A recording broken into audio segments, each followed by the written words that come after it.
नमस्कार। जय हिंद। जय भारत। जय श्री राम। मैं वीरेंद्र कुमार अधिवक्ता और आप देख रहे हैं यूट्यूब के चैनल रियल नॉलेज। तो आप तमाम दर्शकों को यूट्यूब के इस चैनल रियल नॉलेज पर स्वागत है। और आज मैं पुनः पूर्व की भांति इस चैनल पर कुछ जन उपयोगी बातें लेकर प्रस्तुत हूँ। तो चलिए मैं बातों की शुरुआत करता हूँ। हम में से अधिकांश लोग, ज़्यादातर लोग अपने जीवन में कोई न कोई समस्या को झेल रहा है, अर्थात उनके साथ कोई न कोई प्रतिकूल परिस्थितियां मौजूद है। हम अनुकूल परिस्थितियों के आशा में हैं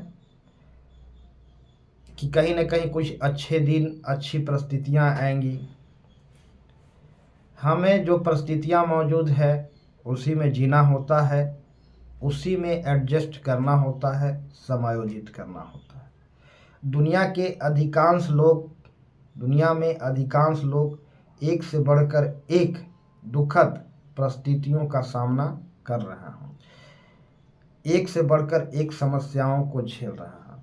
जब आप कहीं दूसरे पर नज़र डालेंगे तो पता चलेगा कि हमारी समस्या चाहे जितना भी बड़ा क्यों न हो, बहुतों की समस्या उससे भी कई गुना ज़्यादा गंभीर और बड़ा है। तो हम विपरीत परिस्थितियों में, प्रतिकूल परिस्थितियों में अपने को कैसे समायोजित करें, दुखद परिस्थितियों का सामना कैसे करें, इस पर मैं आज संक्षिप्त में बात करूंगा। बात बहुत संक्षिप्त में होगा, परंतु बातें सारगर्भित होगी। ध्यान से सुनने का प्रयास कीजिएगा। हर किसी के जीवन में समस्याएं आती हैं, हर किसी के जीवन में विपत्तियां आती हैं, दुखद परिस्थितियां उत्पन्न होता है। यह दुखद परिस्थितियां ईश्वर का ही देन है, ईश्वर द्वारा ही सृजित है। इस पर किसी इंसान का बस नहीं चलता, किसी इंसान के काबू में नहीं होता, किसी इंसान के नियंत्रण में नहीं होता। जो कुछ भी परिस्थितियां आज हम सब के सामने मौजूद है, सुखद या दुखद प्रतिकूल परिस्थितियां, यह सब ईश्वर सृजित है और इसका समाधान भी ईश्वर द्वारा ही संभव है। क्योंकि इन परिस्थितियों पर, इन दुखद स्थितियों पर आपका कोई नियंत्रण नहीं होता या आपके बस में नहीं होता।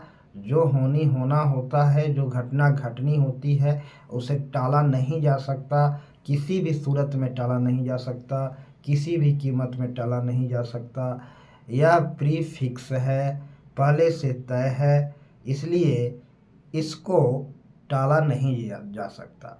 तो जैसी परिस्थितियां हैं वह घटेगी, जो अनुकूल, जो होना होगा, जो घटनाएं घटनी होगी, वो सब चलते रहता है जीवन में, हर किसी के जीवन में आते रहता है और यह ईश्वर द्वारा सृजित है। इसलिए इन परिस्थितियों में अपने को कैसे एडजस्ट करें, समायोजित करें, इन परिस्थितियों को कैसे सामना करें, कहने का मतलब है, इस पर मैं संक्षिप्त में बात रखूंगा। आप लाख भी कोशिश कर लें, जीवन में कुछ ऐसी घटनाएं हर किसी के जीवन में घटते रहता है जो उसका नियंत्रण में नहीं रहता है और ऐसी स्थिति उत्पन्न होने पर हर किसी का हौसला पस्त होता है, हिम्मत टूटता है। सवाल यह है कि इंसान कर ही क्या सकता है, इंसान के बस में है क्या। तो ऐसे परिस्थितियों में भी हिम्मत रखना है, धैर्य रखना है, क्योंकि कोई किसी का काम नहीं आता, आपका हिम्मत, अपना धैर्य ही काम आता है। और जिस तरह से परिस्थितियां ईश्वर द्वारा सृजित किया गया है, जो दुखद स्थिति है, इसका सामना भी ईश्वर द्वारा ही संभव है। इसका समाधान, सामना नहीं, सॉरी, इसका समाधान, निदान भी ईश्वर द्वारा ही संभव है।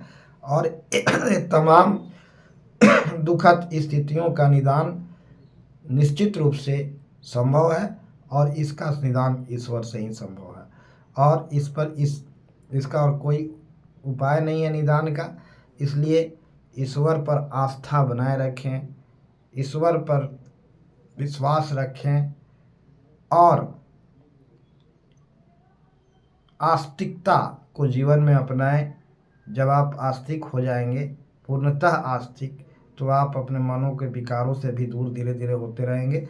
और आस्तिक हो जाने पर ही, आस्तिकता जीवन में अपनाने पर ही जीवन की समस्याओं का हल होगा। यानी जीवन की समस्याओं का निदान, हल आस्तिकता अपनाने में ही है, आस्तिक बनने में ही है। अर्थात ईश्वर पर विश्वास रख के, ईश्वर पर आस्था रख करके कि जिस प्रकार की समस्याएं आज मौजूद है, इन समस्याओं का निदान भी ईश्वर करेंगे। इसलिए ईश्वर से प्रार्थना कीजिए, कुछ जीवन में अच्छा होगा, निश्चित रूप से अच्छा होगा। दुखद स्थितियों से निजात मिलेगी और कुछ भला होगा। जीवन में आनंद, मस्ती, सुकून के भी क्षण आएंगे, पल आएंगे, खुशी के भी क्षण आएंगे। इसलिए ईश्वर पर प्रार्थना करें, ईश्वर से पर विश्वास रखें। ये परिस्थितियाँ का समाधान हेतु ईश्वर ही जवाबदेह हैं। ईश्वर इसका समाधान करेंगे और निश्चित रूप से करेंगे। इस विश्वास के साथ जीवन जिया जाए तो जीवन में तनाव, दुख का निस्तारण होगा, जीवन के तनाव और दुख का निदान होगा और मनुष्य का जीवन सुखमय हो सकता है। तो इन्हीं कुछ शब्दों के साथ मैं अपने वाणी को आज विराम देना चाहूँगा और यह अमृत वाणी, जन उपयोगी वाणी आप लोगों के समक्ष ले करके आया, जो बहुत ही सार गर्भित है।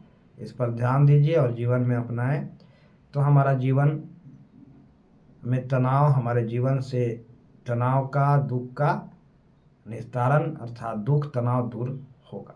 तो इन्हीं के शब्दों के साथ मैं सभी को प्यार भरा नमस्कार बोलना चाहूँगा। सभी को प्यार भरा नमस्कार। जय हिंद, जय भारत, जय श्री राम।